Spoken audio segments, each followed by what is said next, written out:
मिलितं येन तस्मै श्रीगुरवे नमः। नमो विष्णुपादाय कृष्णप्रेष्ठाय भूतले श्रीमते भक्तिवेदान्त स्वामिनिति नामिने। नमस्ते सरस्वते देवे गौरवाणी प्रचारिणे निर्विशेष शून्यवादी पाश्चात्य देशतारिणे। वाञ्छाकल्पतरुभ्यश्च कृपा सिन्धुभ्य एव च पतितानां पावनेभ्यो वैष्णवेभ्यो नमो नमो। नमो महावदन्नाय कृष्णप्रेम प्रदायते कृष्णाय कृष्णचैतन्य नाम्ने गौरतिशे नमो।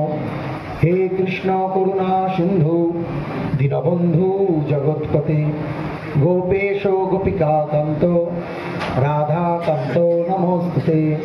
तप्त कांचन गौरांगी राधे वृंदावनेश्वरी वृषभानुसुते देवी प्रणमामि हरिप्रिये। जयतां सुरतो पंगुर मम मंदो मतिर्गति मत्सर्वस्व पदं भोजे राधा मदन मोहन। नीलाचल निवासाय नित्याय परमात्मने बलभद्र सुभद्राभ्यां जगन्नाथाय ते नमः। जय श्रीकृष्ण चैतन्य प्रभु नित्यानंद श्री अद्वैत गदाधर श्रीवासादि गौर भक्तवृंद। हरे कृष्ण कृष्ण कृष्ण हरे हरे हरे राम राम राम हरे हरे। हरे कृष्ण।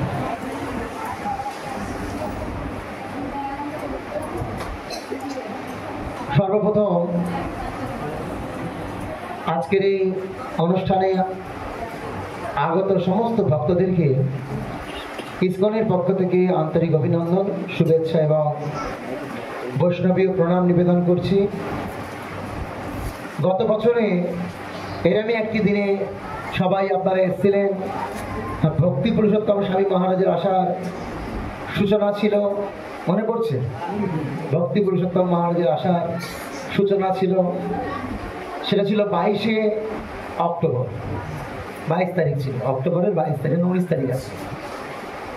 আমি হঠাৎ করে আসলাম, আমি জানি মহারাজ আসবেন। তারপর পরে খবর পাওয়া গেল মহারাজ আসছেন না। তখন বেগতিক দেখে আপনাদেরকে বসানোর জন্য আমি প্রবচন দিয়েছিলাম, বসানোর জন্য। যদি কেউ তখনও জানতে পারেনি যে মহারাজ আসবেন না, এই আসবেন। অনেক সুন্দর আয়োজন হয়েছিল, সারা রাস্তা ফুল দিয়ে আবির দিয়ে সাজানো হয়েছিল, কিন্তু লাস্টে মহারাজ আসলেন না। আর আপনারাও বারবার বলছিলেন ট্রেন ছেড়ে দেবে। হ্যাঁ, আপনাদের এখানে এটা রোগ, একটা ট্রেন ছেড়ে দেওয়া। এই কৃষ্ণকে পেতে গেলে ট্রেনের প্রতি আসক্তিও ত্যাগ করতে হবে। ট্রেন ছেড়ে দেবে, এটা একটা দুরারোগ্য ব্যাধি এই অঞ্চলের লোকেদের, দুরারোগ্য ব্যাধি। যখন থেকে আসে তখন থেকে ট্রেন ছেড়ে দেওয়ার চিন্তা করে।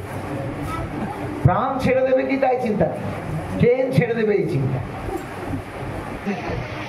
তাই থাকবে না তো বাড়িতে গিয়ে আবার আয়োজন করতাম না খাওয়া। তারা এখন রাজি আছেন, হাত তুলুন দেখি। সত্যি ভক্তি বিনোদ ঠাকুর তিনি গানে লিখছেন, আমি ঘরে না যাইব বনে প্রবেশিব অলীলা রসের লাগি অলীলা রসের তরে ত্যাজি কুল লাজ ভজে ব্রজরাজ বিনোদ মিনতি করে। যদি এরকম সুযোগ পাওয়া যায় যে আমরা এখানে থেকে যাব, রাত্রিরেরও প্রসাদ ব্যবস্থা থাকবে, তাহলে কেউ বাড়ি যাবে? এরকম ব্যবস্থা আমাদের করা উচিত। জানি না ত্রিবিক্রমের ইচ্ছায়, জগন্নাথের ইচ্ছায়, প্রভুপাদের কৃপায় একদিন হয়তো সেটিও হতে পারে। হরে কৃষ্ণ। তো এই বছর আমরা হাতে টাইম নিয়ে অনুষ্ঠান আরম্ভ করেছি। আমাদের ক্লাস আরম্ভ হওয়ার কথা ছিল 3টে, শুরু হচ্ছে 4:15। তাহলে 3টে থেকে 5:30 ছিল, এখন 1 ঘন্টা 15 মিনিট লেট। তাহলে কতক্ষণ হবে? এখন 7:15 পর্যন্ত হবে। ট্রেন ছেড়ে দিলে কিছু করার নেই। আপনারা খেতে গিয়ে লেট করেছেন। আসলে ভক্তি সিদ্ধান্ত সরস্বতী ঠাকুর তিনি যখন প্রবচন দিতে বসতেন উনি ঘড়ির দিকে তাকাতেন না। কেন না, কৃষ্ণ কথা কখনো সময় মেপে বলা যায় না। বুঝতে পারছেন? শ্রবণের মাধ্যমেই আমাদের যত শিক্ষা লাভ করতে হবে, আর দ্বিতীয় কোনো রাস্তা নেই। মন্দিরে যাতায়াত করলেও ভগবানকে দেখতে পাবো না যদি আমি শ্রবণ না করি। সাধু সঙ্গে কৃষ্ণ কথা এই মাত্র চাই, সংসার জীবিতে আর কোনো বস্তু নাই। এই শ্রবণের মাধ্যমেই চেতনার উন্মেষ ঘটল, তাছাড়া দ্বিতীয় উন্মেষ ঘটানোর কোনো সম্ভাবনা নেই। সেই জন্য যত পারো শ্রবণ কর, পাশাপাশি কেউ কথা বলবেন না, চুপ থাকুন। যেটা আমি জিজ্ঞেস করবো ওটা উত্তর দেবেন, নচেত নয়। তবে সর্বপ্রথম এই ব্রতের মাহাত্ম্য বলার চেষ্টা করব সংক্ষেপে, তারপরে দামবন্ধন লীলা। এখন চলছে পবিত্র কার্তিক মাস, আজকে পয়লা কার্তিক, ঠিক আছে? কিন্তু আমাদের আরম্ভ হয়েছে তো অনেকদিন আগে থেকে। 8ই অক্টোবর 7ই অক্টোবর আমাদের এই ব্রত শুরু হয়ে গিয়েছে, আজকে 19 অক্টোবর, মানে 12 দিন আমরা অ্যাডভান্স, 12 দিন অ্যাডভান্সে আছি আমরা কার্তিক মাসে। এই কার্তিক মাস আরো বিভিন্ন নামে পরিচিত। কার্তিক মাস, কার্তিক ব্রত, ঊর্জাব্রত, নিয়ম সেবার মাস আর দামোদর মাস নামে পরিচিত। 4টে নাম বললাম: কার্তিক ব্রত, ঊর্জাব্রত আর নিয়ম সেবার মাস আর দামোদর মাস। মন দিয়ে শুনবেন কিন্তু, হ্যাঁ। কেউ একটু লাইট গুলো জ্বালিয়ে দিলে ভালো হতো, অন্ধকার অন্ধকার লাগছে না? ওদিকে লাইট গুলো এবার ঠিক আছে, ঠিক আছে।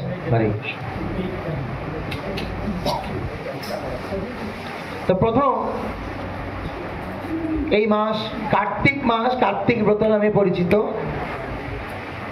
শ্রীমদ্ ভগবত গীতায় কৃষ্ণ বললেন বিভূতি যোগে, মানে 10 অধ্যায়, মাসানাম মার্গশীর্ষানাম, মাসের মধ্যে আমি হচ্ছি মার্গশীর্ষ মাস। মার্গশীর্ষ মাস কোনটা?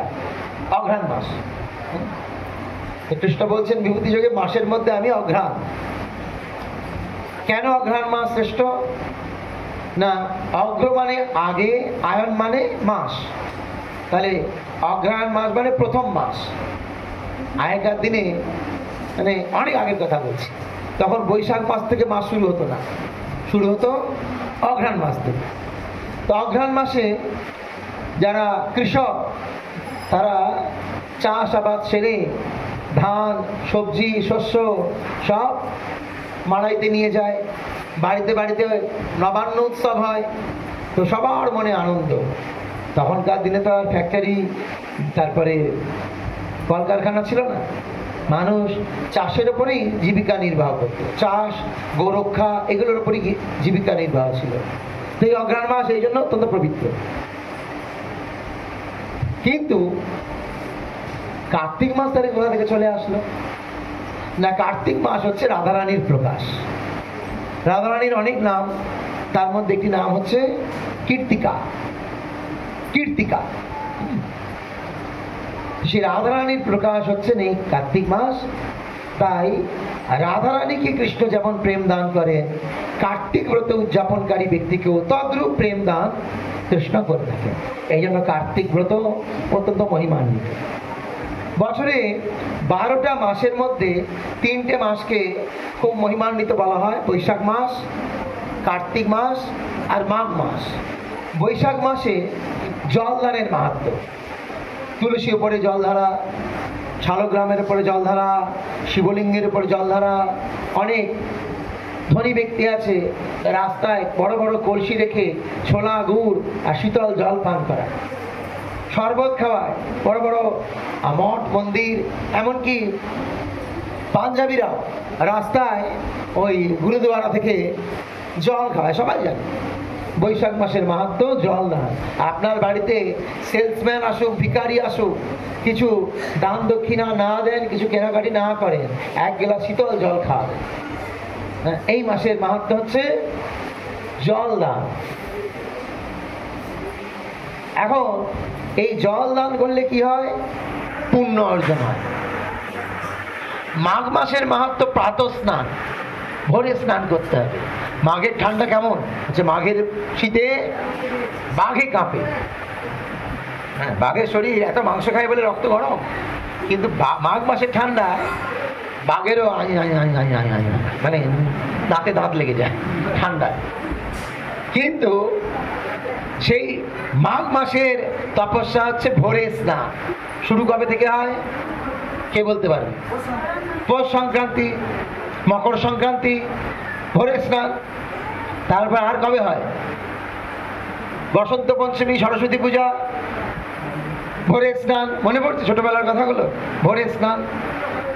শীতকালে তো কিছু লোক আছে 3-4 দিন চানই করে না, এমন লোকও আছে। বাথরুমে গিয়ে জোরে শাওয়ারটা চালিয়ে দেবে, ফটফট ফটফট করে জল পড়বে, সবাই ভাবে মনে হয় বিশাল চান করছে, কিন্তু সাইডে দাঁড়িয়ে আছে, জলটা এদিকে পড়ছে, ও সাইডে দাঁড়িয়ে চান করছে না কিন্তু। হ্যাঁ, আর এখন আবার এমন কিছু ক্রিম বেরিয়েছে, জেল জেল, সেগুলো চুলের মধ্যে মেখে চলে আসলে মনে হবে একদম সত্য চান করেই বেরোবে, চকচক করবে চুলগুলো, মন বোঝাই যাবে না। তো এইরকম কিন্তু বলা হয়েছে মাঘ মাসে প্রতিদিন স্নান করতে হবে। হ্যাঁ, প্রতিদিন স্নান করতে হবে। একটা মানে এরকম কোটেশন আছে, শত অসুবিধা থাকলেও প্রতিদিন স্নান করা উচিত, শত দায়িত্ব থাকলেও প্রতিদিন খাওয়া উচিত, আর শত অসুবিধা থাকলেও দান করা উচিত। আর বলা হলো যে কোটি দায়িত্ব থাকলেও হরি ভজন করা উচিত। আমি একটু স্টেপগুলো এলেবেলে হয়তো বললাম। শত কাজ থাকলেও চান করা উচিত, তারপরে 1000 দায়িত্ব থাকলেও সময় মতো খাওয়া উচিত, লক্ষ অসুবিধার মধ্যেও দান করা উচিত, আর কোটি দায় দায়িত্ব সমস্যা থাকলেও হরি ভজন করা উচিত। মানে কোটি দায় দায়িত্ব আছে, বলতে পারি না যে আমার এত দায়িত্ব, কখন আমি হরিনাম জপ করব, না, কোটি দায়িত্ব থাকলেও হরিনাম করা উচিত। বুঝতে পারছেন? এটা নীতি। তো সেরকম প্রাতঃ স্নান, তো ভোরবেলায় স্নান করলেও পুণ্য অর্জন হয়। তো বৈশাখ মাস আর কার্তিক মাসে জল দান আর প্রাতঃ স্নানে পুণ্য অর্জন হয়, ভক্তি অর্জন হয় বলিনি, কিন্তু পুণ্য অর্জন হয় বলেছে। কিন্তু কার্তিক মাসে যদি কেউ একটু ভগবানকে প্রদীপ দেখায় তাহলেও ভক্তি অর্জন হয়ে যাবে। নেহা বিক্রম অনুসহস্তি প্রত্যাবায়ো ন বিদ্যতে স্বল্পম অপস্য ধর্মস্য প্লায়তে মহত ভয়া। যদি কেউ অল্প ভক্তিযোগ অনুশীলন করে পবিত্র কার্তিক মাসে, তাহলে তার সংসার ভয় থেকে উদ্ধার। তারপরে দুটো পৌরাণিক কাহিনী বলছি আমি, এভিডেন্স, প্রমাণস্বরূপ। যে একবার একটি বেশ্যা, বারবনিতা, সেই রকম সেজে গুজে রাস্তার 3 মাথার মোড়ে দাঁড়িয়ে থাকে অন্য পুরুষদেরকে আকর্ষণ করার। একদিন সেই বেশ্যাটার নাম হচ্ছে পিংলা। কি নাম? পিংলা। সেই পিংলা বেশ্যা, সে বেনারসি শাড়ি পরেছে, অনেক সাজগোজ করেছে, আর পান চিবাচ্ছে, আর মাঝে মাঝে এই বাঁ হাতে চুন লাগিয়ে রেখে দিয়েছে, মাঝে মাঝে চুনে টাকনা দিচ্ছে। তো প্রায় চুনটা হাতের মধ্যে শেষ হয়ে এসছে, তো ভাবলে এখন চুনটা মুছতে হবে কোথাও, কোথায় কাপড়ে, বেনারসিতে মুছলে দাগ হয়ে যাবে। তো তাকিয়ে আছে রাস্তার দিকে, আর পেছনে হাতটা দিয়ে মুছে দিয়েছে। সে জানতো না যে পেছনে যে দেয়ালে হাতটা দিয়ে মুছলো ওটা একটি বিষ্ণুর মন্দির ছিল, জানতো না।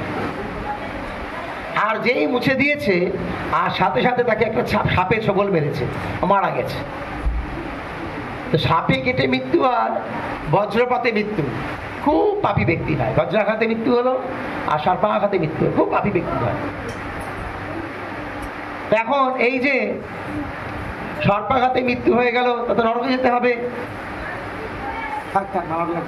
এখন মালা দিলেই উলু আরো পড়ে যাবে, আপনি বসলেই হবে। শুধু যারা যারা হাঁটাচলা করছে তাদেরকে বসতে বলুন, অকারণে হাঁটাচলা করছে।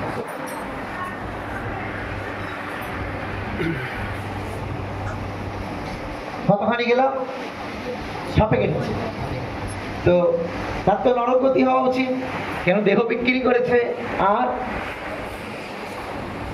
সর্পাঘাতে মরেছে, চুল লাগিয়েছে বলে দেহ বিক্রি করেছে, পাপময় কাজ করেছে, নরক যাবে। কিন্তু সে অজান্তে জীবের জ্বালা দিয়ে মুছে দিয়েছিল। ভগবান কি চিন্তা করলেন যে এই পবিত্র কার্তিক মাসে আমার মন্দিরে 1 উঙ্গলি পরিমাণ ধান রং করে দিয়েছে, চুনকাম করে দিয়েছে। চুনকাম করেছিল? চুনকাম তো করেনি, ও তো জীবের লালা লাগিয়ে এইটাও চুনটা মুছে দিয়েছে। তাতেই এই ফল, তাতেই এই ফল, বুঝতে পারছেন? এখন কেউ যদি কার্তিক মাসে পেট ভরে প্রসাদ পেয়ে ঘুমিয়েও পড়ে, তাতেও ফল, তাই না? ঘুমিয়েও পড়ে মন্দিরে এসে, তাতেও ফল। মাঝে মাঝে ঘুমটা ভাঙবে, একটা করে কথা শুনবে, একটা কথাও যদি কানে যায় তাতেও ফল হয়ে যাবে। তাই না? ঘুমিয়ে পড়ছে বাবা, ফ্যাশন দিয়ে বসেছে আর ভালো ভালো প্রসাদ পেয়েছে পেট ভরে।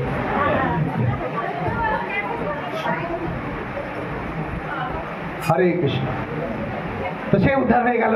আরেকবার কি হয়েছে, গুরু মহারাজ তো হামেশাই কার্তিক মাসে এই মাহাত্ম্যটা বলে। একটা ইঁদুর, সে একটা মন্দিরে গিয়েছে, সেই মন্দিরে প্রদীপ জ্বলছিল, তা প্রদীপটা জ্বলতে জ্বলতে প্রদীপের সামনেটা কালো হয়ে গেছে, মরমরি হয়ে গেছে, নিভে যাবে প্রদীপটা, সলতেটা পুড়ে গিয়ে ছোট হয়ে গেছে।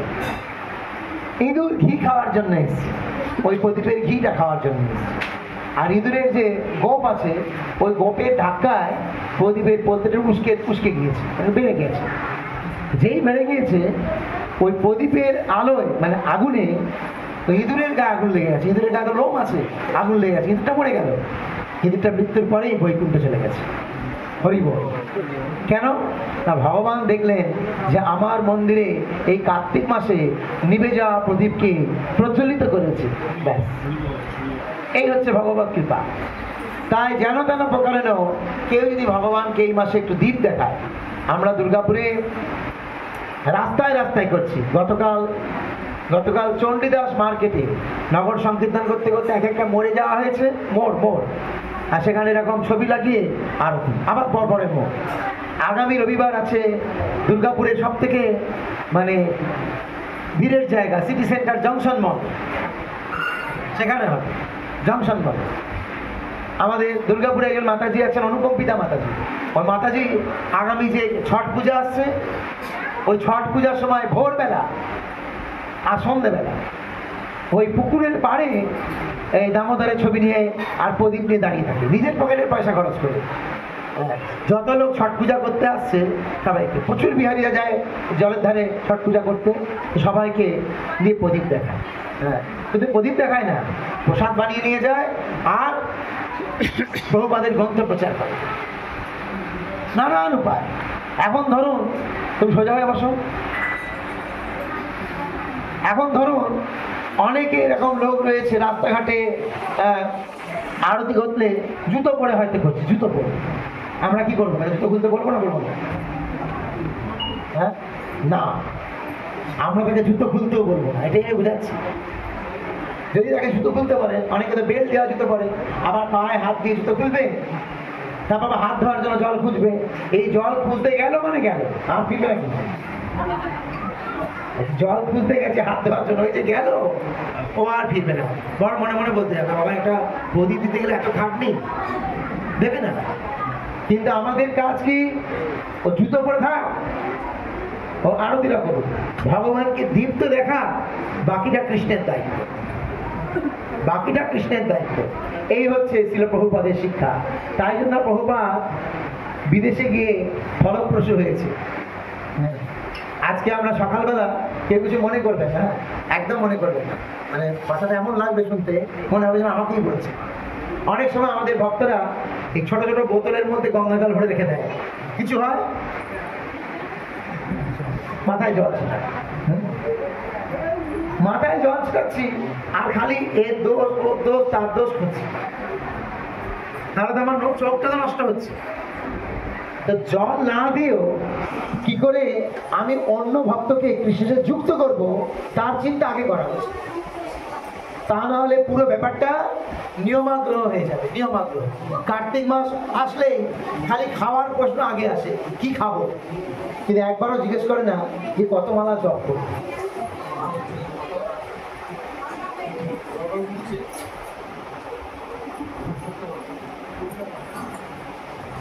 খালি খাওয়ার চিন্তা, এটা খাবো ওটা খাবো, এটা খেতে নেই ওটা খেতে নেই। এখন এই যে এত কিছু খেতে নেই, এগুলো যদি ইয়ং জেনারেশনকে বলা হয় ওরা করবে? কার্তিক মাসের খাওয়া কি জানেন? কচু, কুমড়ো, কাঁচকলা, আলু, পেঁপে। হ্যাঁ, এই এক মাস এই সময় বাইরে ভাইফোঁটা, কালী পূজা, বিজয়া দশমীর পরের কয়েকদিন তো যেখানেই যাবে খাওয়া দাওয়া, আর তাদের যদি কাঁচকলা কচু এগুলো ধরিয়ে দেওয়া হয়, হ্যাঁ করবে, হ্যাপি ট্যাপি করবে না, ওরা ভয়ই পালাবে। তাই বহুবার সহজ কথা দিলেন, বিউনের জলটা খেও না, বাকিটা অসুবিধা নেই, বেশি করে হরি স্মরণ করো, হরি স্মরণ। বুঝতে পারছেন? একটা মন্ত্র বলছে, আমার সাথে সবাই বলবে, সততম স্মর্তব্য বিষ্ণু বিস্মর্তব্য ন করিচ্ছি। এর মানে সবসময় কৃষ্ণের চিন্তা করো, কখনো কৃষ্ণকে ভুলো না।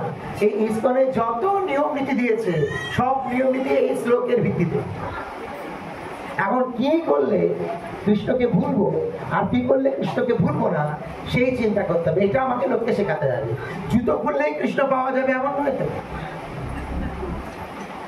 আগে সে আসুক, শ্রদ্ধা বাড়ুক, তারপর ধীরে ধীরে সে বলবে, নিজে নিজে জুতো খুলে দেবে, নিজে নিজে, তারপরে ধীরে ধীরে বলবে। একটা মাতাজি অনেক পুরনো, যেমন ভক্তিচরণ স্বামী গুরু মহারাজের শিষ্যা মমতাময়ী মাতাজি, উনি আমায় জিজ্ঞেস করছেন যে প্রভু আমি অনলাইনে ক্লাস দিই, তো একটা ব্যক্তি ঠাকুর ঘরটায় দেখছি কালী আছে, এই আছে, ওই আছে, সেই আছে, আমি কি প্রভু ওর অল্টারটা পরিবর্তন করে দেবো? আমি বললাম একবারে না, একেবারে না।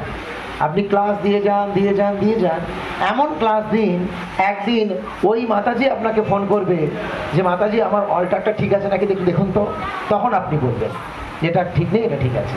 কিন্তু আপনি যদি উপযাচক হয়ে বলতে যান এটা করো ওটা করো সেটা করো, তাহলে সে বিরক্ত হবে, এতদিনের সংস্কার ছাড়তে চাইবে না। বলুন তো গিয়ে তেঁতুল বউ এ কথা বলছে।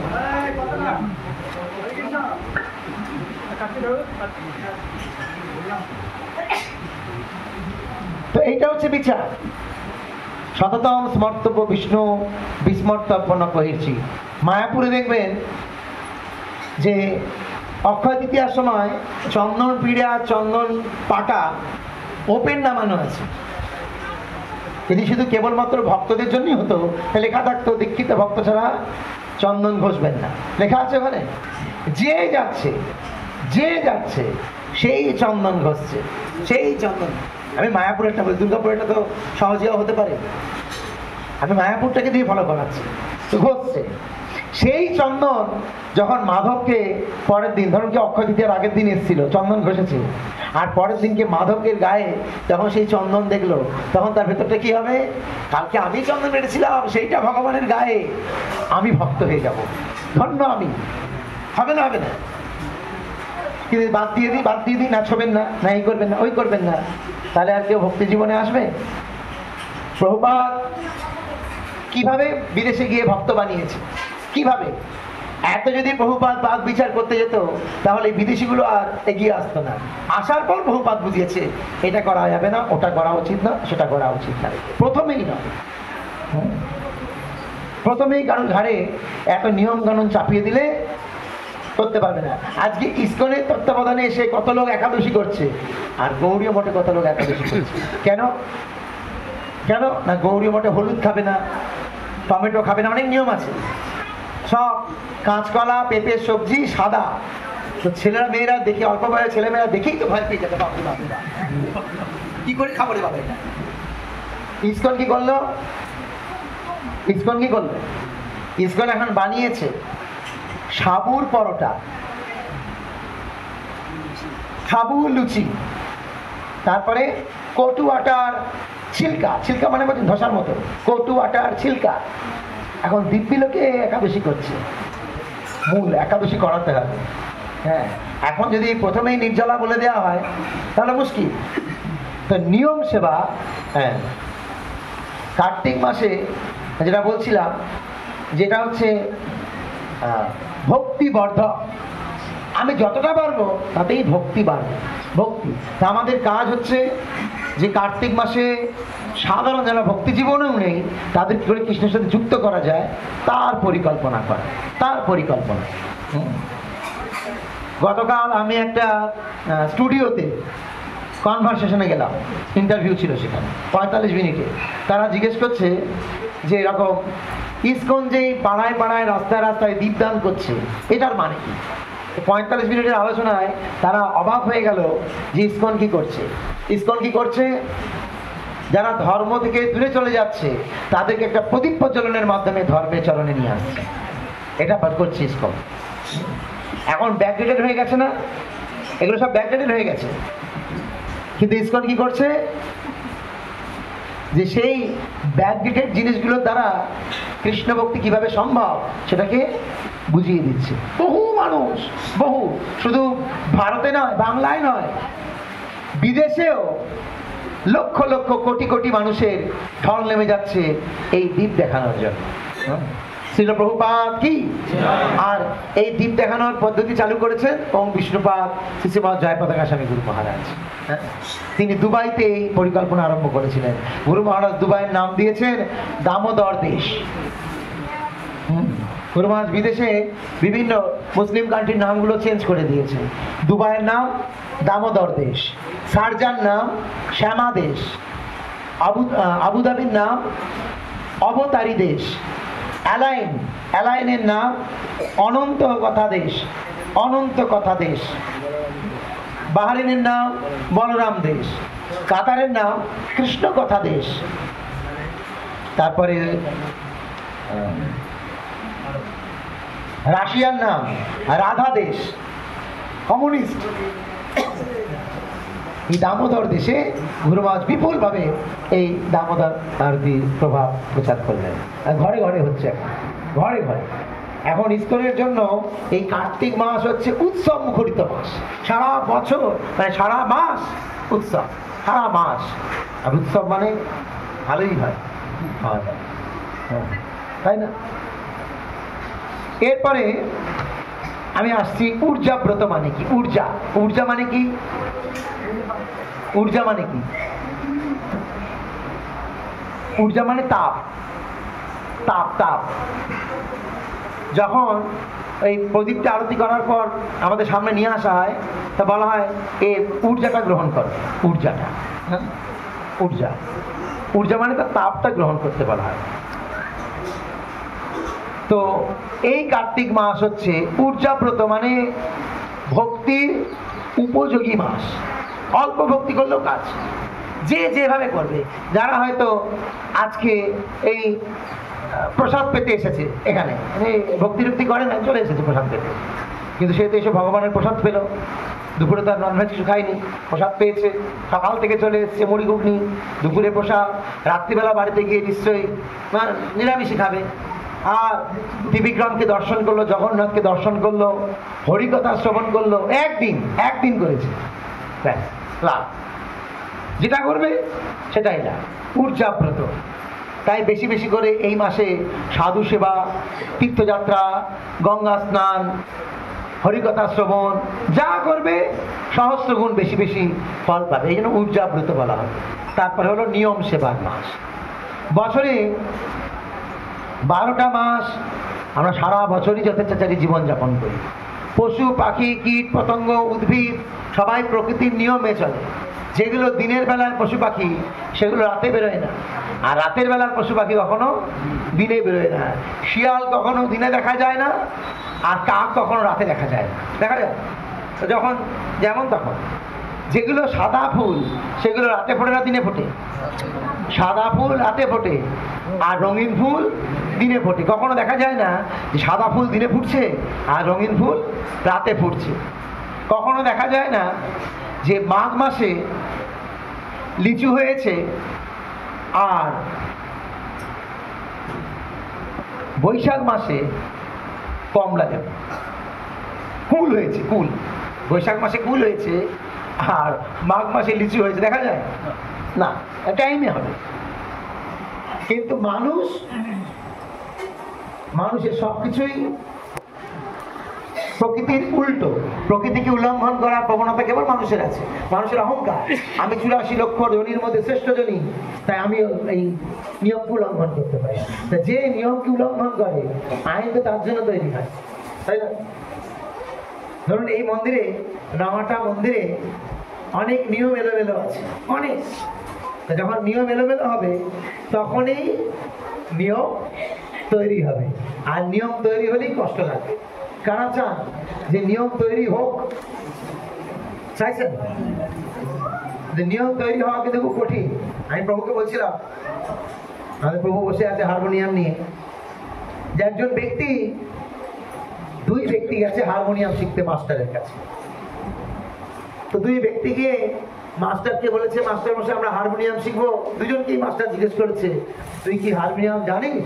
তো একজন বলছে আমি 6 মাস হারমোনিয়াম বাজিয়েছি, আর একজন বলবে কিছু জানি না, সারে গামা পাধা নেই, বোম ফেলেছি জাপানি, কিছুই জানি না, কিচ্ছু জানি না, কোনটা কি রিড আমি কিছুই জানি না। তো মাস্টার বললো যে 6 মাস জানে, 6 মাস শিখেছে, তার লাগবে 1000 টাকা মাসে, আর যার কিছু জানে না ওর লাগবে 500 টাকা মাসে। তো যে জানে 6 মাস, ওর লাগবে না লাগবে? কেন? বেশি টাকা লাগছে। তো রেগে গিয়ে জিজ্ঞেস করছে, আমি জানি আমার 1000 টাকা, ও জানে না ওর 500 টাকা কেন? বলছি তুই জানিস বলে তোর 1000 টাকা। পুরোনো বাড়ি তৈরি করতে খরচ বেশি না নতুন বাড়ি তৈরি করতে খরচ বেশি? পুরোনো বাড়ি, ওটাকে ভেঙে ও ভাঙার একটা লেবার চার্জ লাগবে, আবার গড়ার আবার লেবার চার্জ, নতুন, তাই না? তো যা হয়ে আছে এখানে সহজিয়ার মতো পরিবেশ, সেটাকে রিকভারি করে নতুন রূপ দিতে গেলে অনেক কাঠখড় পোড়াতে হবে। আমি বলছি না যে নতুন রূপ দেওয়া মানে সব পরিবর্তন করে দেওয়া, সেটা ঠিক আছে, কোনো অসুবিধা নেই। যেটা ভুল আছে সেটা আমূল পরিবর্তনের প্রয়োজন। তা না হলে একটা ভুল পুরো ভালো জিনিসগুলোকে নষ্ট করে দেবে। তো পুরোপুরি কিওর করতে হবে, মানসিকতা থেকে আরম্ভ করে, খাওয়া দাওয়া থেকে আরম্ভ করে, হাঁটা চলা থেকে আরম্ভ করে, কাপড় পরা থেকে আরম্ভ করে, গান বাজনা থেকে আরম্ভ করে টোটালটা পরিবর্তন করতে হবে। তবে গিয়ে একটা সুন্দর পরিকাঠামোমূলক মন্দির পাওয়া যাবে। তখন বলা যাবে ইসকন। প্রভুপাদের ছবি থাকলে আর গুরু পরম্পরা ইসকনে থাকলে ইসকন নয়, বুঝে গেছে? ইসকনের যে থিওরি, এই থিওরিটাকে যদি না মানি তাহলে আমি ইসকন বানাতে পারবো না, বুঝতে পারছেন? তো বিচারটা হচ্ছে এটা যে ঊর্জাব্রত মানে এই নিয়ম সেবার মাস মানে আমাকে নিয়ম করে চলতে হবে। তো বছরে 8 মাস তুমি তোমার মতো জীবন যাপন করো, 4 মাস কমপক্ষে সংযত জীবন যাপন করো, 4 মাস। শ্রাবণ, ভাদ্র, আশ্বিন, কার্তিক, একই বলা হয় চাতুর্মাস্য ব্রত। সপ্তমী অষ্টমী নিরামিষ খেয়ে, নবমীর দিন মাংসের দোকানে ভিড়। 2 দিন নিরামিষ খেলে জীবন বেরিয়ে যায়, আর সে 4 মাস নিরামিষ খাবে? বাপ রে বাপ। শ্রাবণ মাসে খাবে অনেকে, কেন? শিবের মাস। জোর করলেও কার্তিক মাসে খাবে না, কেন? দুর্গা পুজো, কালী পুজো, ভাই ফোঁটা যত আছে সব তো কার্তিক মাসে, বড় বড় উৎসব, খেলে তো লস। ভাই ফোঁটায় ভাই গিয়েছে ফোঁটা নিতে, যদি ভাই ওই গাড়ির ভাড়াটা না ওঠে তাহলে ফোঁটা নিয়ে কি দাম? গাড়ির ভাড়া উঠবে কি দিয়ে? কম্পিটিশন করে মাংস খাবে বোনের বাড়িতে গিয়ে, তবে তো টাকাটা উঠবে। আর বোনের টাকাটা উঠবে কি দিয়ে? বোন যে খরচ করে খাওয়ালো, তো বোনের টাকাটা উঠবে কি দিয়ে? যদি দাদা বা ভাই মোটা অঙ্কের একটা উপহার দেয়, সে কাপড় চোপড় টাকা দেয়, তবে ভালো। এইরকম তো করতে চাইছে না, কিন্তু 4 মাস না পারলেও কমপক্ষে 1 মাস করা আছে, সেটা হচ্ছে এই কার্তিক মাস। 4 মাস পাচ্ছে না, 1 মাস। এই মাসে আমিষ আহার সম্পূর্ণ বর্জন, সম্পূর্ণ বর্জন। প্রভু আপনি তাহলে 6 অক্টোবর ক্লাসটা দিতে পারতেন, তাহলে 7 তারিখ থেকে শুরু করতাম। আমাদের হাতে খাওয়া হয়ে গেছে, আজ থেকে শুরু করুন। স্নেহা বিক্রমণ স্বস্তি ওই শ্লোকের ভিত্তিতে আজ থেকে শুরু করুন, কাল থেকে খাবো না। হ্যাঁ, তারপরে এই মাসে কাঁসার থালায় খাওয়া যাবে না। এই মাসে কাংস পাত্রে খাওয়া মানে মদিরা পানের সমান। কাঁসার থালায় খাবে যে, মদ খেলে যা পাপ, কাঁসার থালায় খেলেও তাই পাপ। হরে কৃষ্ণ। তারা খেয়েছেন নাকি? কেউ কে খেয়েছেন? কি হবে তাহলে? কাল থেকেই বন্ধ, আজ থেকেই বন্ধ। আজকে পাতায় খেয়েছে। ভগবানকে ভোগ লাগানো যাবে, ভগবানের প্রসাদ ট্রান্সফার করে আমাদেরকে খেতে হবে। কোনো ব্রতে, একাদশী বা কোনো ব্রতে কাংস পাত্রে খাওয়া নিষিদ্ধ।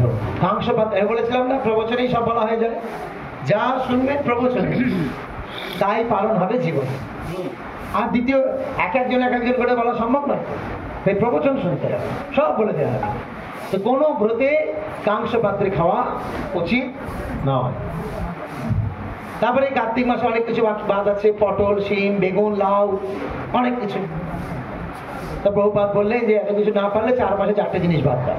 প্রথম মাসে শাক, দ্বিতীয় মাসে দই, তৃতীয় মাসে দুধ, চতুর্থ মাসে বিউলির ডাল, সরিষার তেল, এগুলো বাদ। এগুলো বাদ দিতে হবে, কোনো ব্যাপার না। আর বেশি করে হরিনাম জপ, ভোরবেলায় ঘুম থেকে ওঠা। হ্যাঁ, দই খেতে আছে এই মাসে, বিউলির ডাল খেতে না, মাস করা। এই মাসটা শুরু হয়েছে পূর্ণিমা থেকে। পূর্ণিমা, ঠিক আছে, আজকে পয়লা থেকে নয়, কিন্তু পূর্ণিমা থেকে। পূর্ণিমা চৈতন্য মহাপ্রভু আবির্ভূত হয়েছিলেন ফাল্গুনী পূর্ণিমা। তাই বৈষ্ণবেরা পূর্ণিমা থেকে বছর গণনা বা মাস গণনা করেন। ওই পূর্ণিমা থেকে আবার শেষ হবে। আমাদের পঞ্জিকা শেষ হয়ে কবে? দোলের দিন। এবার লাস্ট পঞ্জিকার লাস্ট অনুষ্ঠান দোল পূর্ণিমা, তারপরে দিনকে আবার নতুন পঞ্জিকা শুরু হচ্ছে। তো পূর্ণিমা থেকে পূর্ণিমা আমাদের মাস গণনা হয়। তো সেই কোজাগরী পূর্ণিমা থেকে রাস পূর্ণিমা পালন করতে হবে। ভোরবেলায় ঘুম থেকে ওঠা, ঘুম থেকে উঠেই স্নানের পর মঙ্গল আরতি। যারা মঙ্গল আরতি করে না, কমপক্ষে ভগবানকে ধূপ প্রদীপ জ্বালাক। তারপরে হরিনাম, তুলসীতে জল দান, গীতা পড়া, ভাগবত পড়া, সম্ভব হলে সাধু সঙ্গ, সাধু সেবা, বৈষ্ণব সেবা করতে হবে। এইটা করলে এই মাসে সুফল অর্জন। পূর্ণ নয়, কি হবে? ভক্তিবর্ধক, ভক্তিবর্ধক, সুকৃতি অর্জন হবে। সুকৃতি, পুণ্য আর সুকৃতির মধ্যে পার্থক্য হচ্ছে, পুণ্য হচ্ছে সেভিংস অ্যাকাউন্ট, টাকা ঢোকাও টাকা তোলো। আর সুকৃতি হচ্ছে এফডি, ফিক্সড ডিপোজিট। এটা জমা হয়, ওঠানো যায় না। তখন ওঠে আপদকালীন স্থিতিতে এটা কাজে লাগে। এটার ম্যাচিউরিটি আছে, টাইমে ম্যাচিউর হবে, ব্যাস। তোমার নাম যেন কি? ইন্দ্রনীল। তো ইন্দ্রনীল, ইন্দ্রজিৎ, নীল, ইন্দ্রনীল। এই ইন্দ্রনীল এই অল্প বয়সে এত ভগবতমুখী হয়ে গেল কি করে? সুকৃতি, আগের জীবনে সুকৃতি। সুকৃতির বলে এই অল্প বয়সে ইন্দ্রনীল, ওকে দেখলে আমার কৃষ্ণের কথা মনে পড়ে। ওর মুখখানা রকম লাগে দেখতে, সামনে এসে বসতে পারলাম। তো এই যে সুকৃতি পূর্বকৃত কর্মের ফলে তৈরি হয়। পূর্বকৃত কর্ম ফলে সুকৃতি তৈরি হয়। আগে কর্ম করেছে, এখন কি হয়েছে? সেটা ম্যাচিওর হয়েছে। কি হয়েছে? ভক্ত হয়ে গেছে, ভক্ত। এইটা হচ্ছে ভক্তির সুফল। আমরা ভক্তি করলে যে এই জীবনের কর্মফল এই জীবনেই পাবো এমন নয়, ওটা ফিক্সড হইল। কখন সেটা কাজে লেগে যাবে। অনেকে লোকে ভক্তি করতে চায় না, পুণ্য করতে চায়, কেন সাথে সাথে ফল পায়, পুণ্যের ফল সাথে সাথে পাওয়া যায়, ভক্তির ফল সাথে সাথে পাওয়া যায় না। কেউ পায়, কেউ দেরি ভাব পেতে।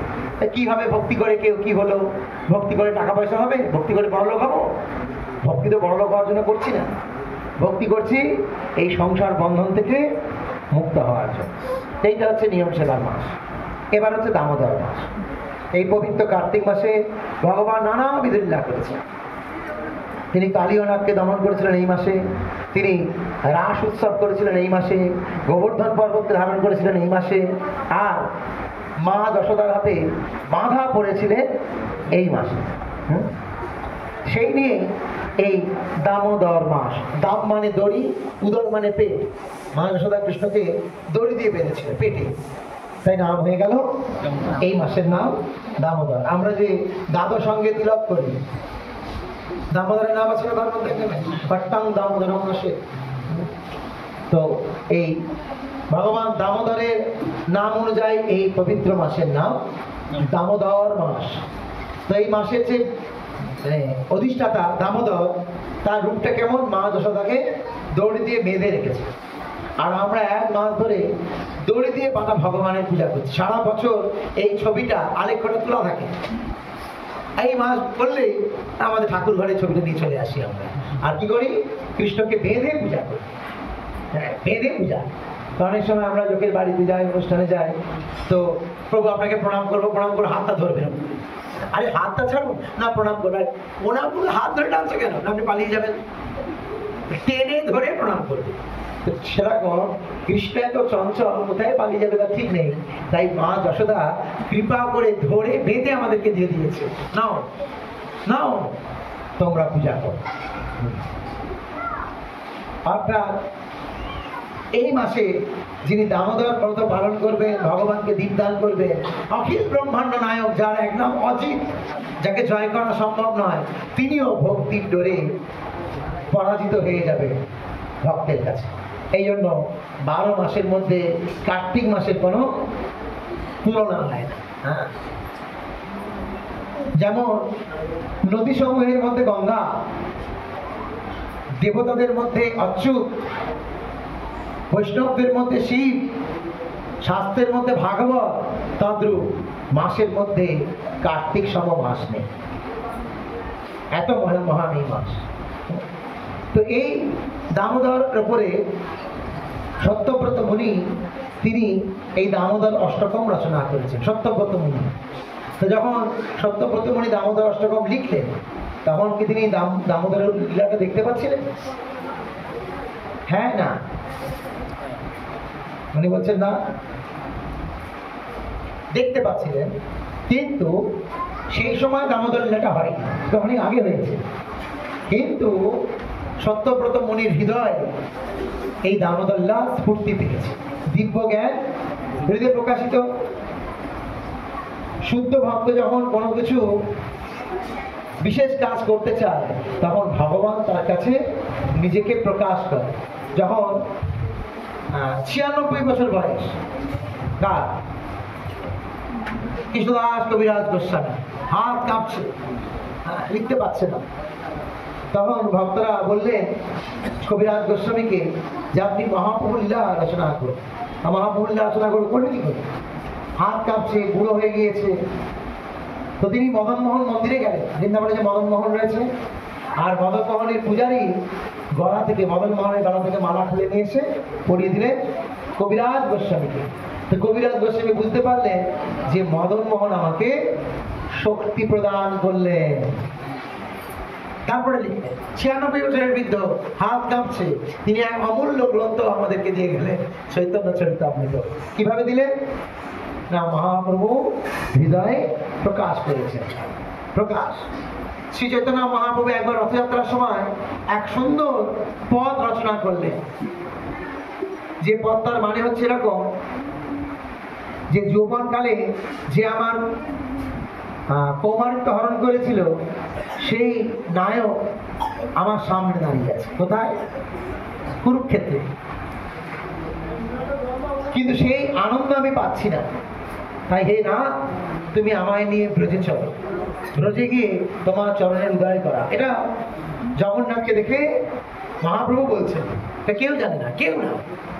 কিছুদিন বাদে একদিন মহাপ্রভু যখন রূপ গোস্বামীর কুটিরে আসলেন, রূপ গোস্বামীর কুটিরে এসে তিনি, রূপ গোস্বামী ছিলেন না, উনি স্নান করতে গিয়েছিলেন। আর রূপ গোস্বামীর ঘরের চালে তাল পাতায় লেখা একটা শ্লোক ছিল, সেই শ্লোকটা হাতে পেয়েছে মহাপ্রভু। খুলে দেখছে যেটা মহাপ্রভু বলেছে ওই শ্লোকটাই লেখা আছে এখানে।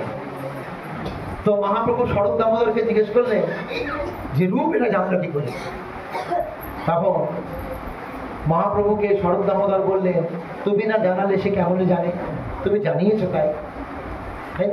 সত্যব্রত মুনি যে রচনাটা করলেন সেটা কিন্তু এরকম মন করা নয়, এটা ওনার কাছে দামোদর প্রকাশ করেছে, সেটা তিনি লিখেছেন। ঠিক আছে, এখন সেই স্বয়ং প্রকাশিত লীলা গানের আকারে আমরা গাইব, একটা করে স্তবক গাইব আর একটা করে ব্যাখ্যা হবে। হরে কৃষ্ণ।